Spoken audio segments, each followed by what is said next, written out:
When the police knocked on my door that chilly November morning, I thought they had the wrong house. I had just finished watering the little rose bush my late husband planted years ago. The soft rustle of the leaves, the distant hum of traffic, everything felt ordinary, until I opened the door. 2 officers stood there, their faces calm but firm. "Mrs. Wheeler?" one asked. "Yes," I replied, clutching my cardigan tighter. "I'm afraid your grandson, Ethan Wheeler, has been arrested." The world around me seemed to blur. I felt my knees weaken. "Ethan? My Ethan? The same boy who used to leave little notes on the fridge saying, 'Love you, Grandma, save me a cookie'?" They told me he'd been caught stealing from a local store, a small electronics shop, just a few blocks away from his college. I remember the officer saying the words security footage and evidence, but all I could hear was my heartbeat pounding in my ears.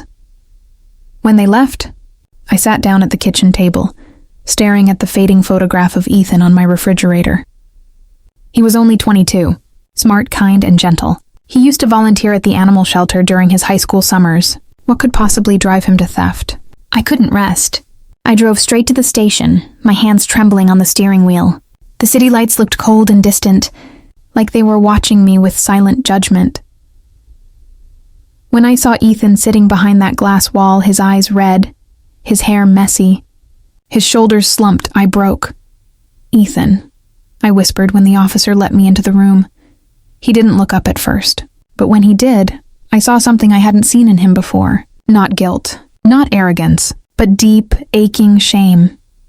"Grandma, I didn't mean to," he started, his voice cracking. "Then why, Ethan?" I asked softly. "Why would you do something like this?" Tears welled up in his eyes. "It wasn't for me. It was for someone else." He took a deep breath and told me the story, one that would change everything I thought I knew about him.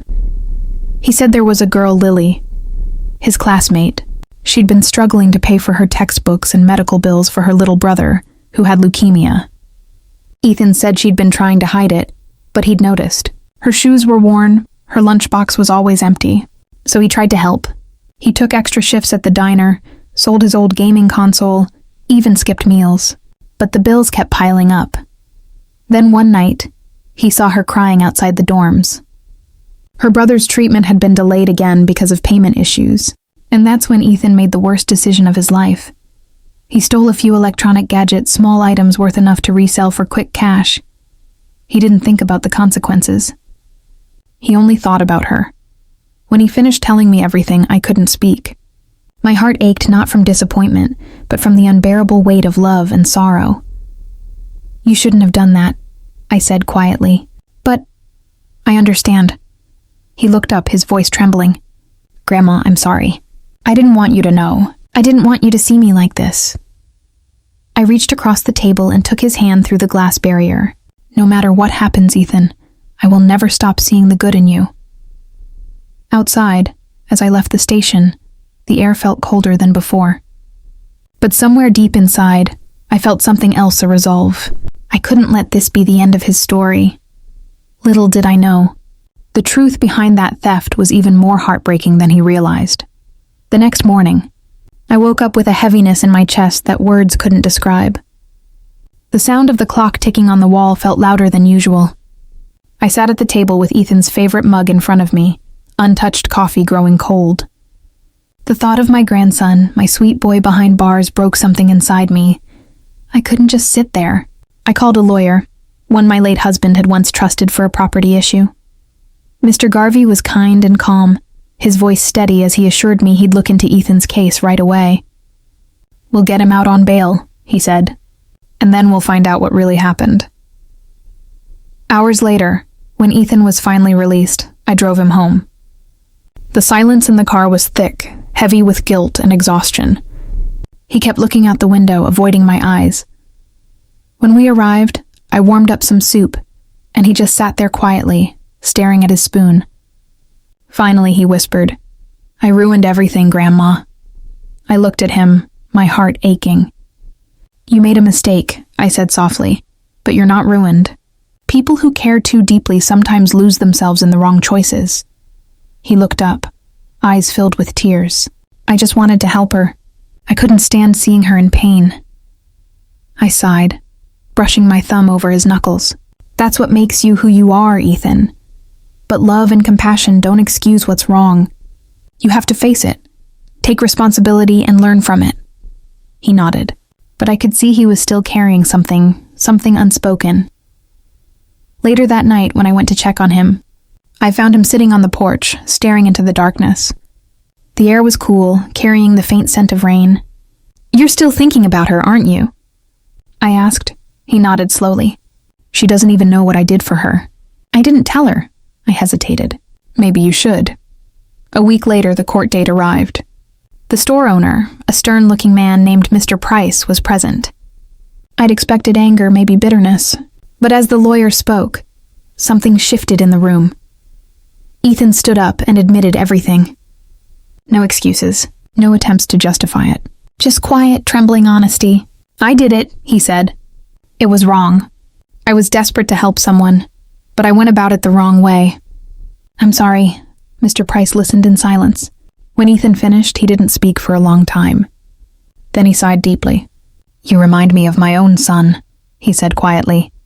"He got into trouble once, too, trying to help someone who didn't ask for it." There was a pause. And then something I didn't expect, he withdrew the complaint.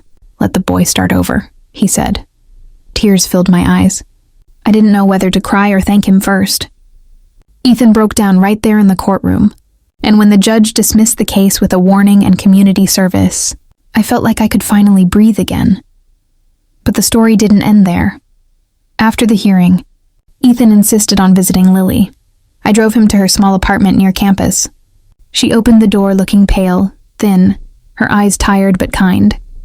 When she saw Ethan, she smiled weakly. "You missed class," she said softly. "I know," he replied, his voice shaking. "Lily, I need to tell you something." He told her everything about the theft, about why he did it, about the shame and regret. Lily's eyes filled with tears. For a long moment she didn't say a word. Then she hugged him, trembling. "You shouldn't have done that," she whispered. "But thank you for caring. No one ever tried to help before." When she let go, there was forgiveness in her eyes and something else. Understanding. On the way home, Ethan was silent again, but this time it wasn't the same kind of silence. It was lighter, softer, like a storm that had finally passed. Weeks went by. Ethan completed his community service at a local youth center. Every evening, he came home with stories about the kids he met there, kids who reminded him of who he'd been just months ago. And little by little, I saw my grandson healing. One evening, as we sat on the porch watching the sunset, he said, "Grandma, I think I finally understand what you meant about love and choices." I smiled. "It's the hardest lesson, Ethan. Sometimes we break ourselves trying to fix others. But real love, it's not about saving someone. It's about being there even when it hurts." He looked at me, his eyes soft. "I'll never forget this, Grandma.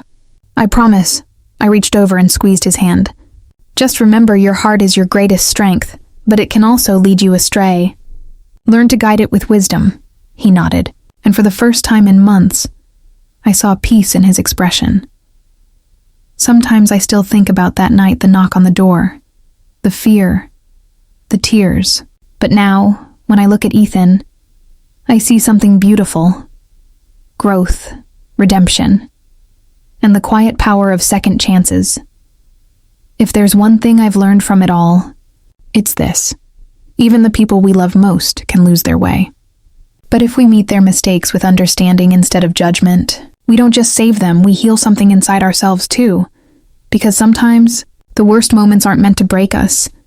They're meant to remind us just how deeply we can love. And maybe, just maybe, that's enough.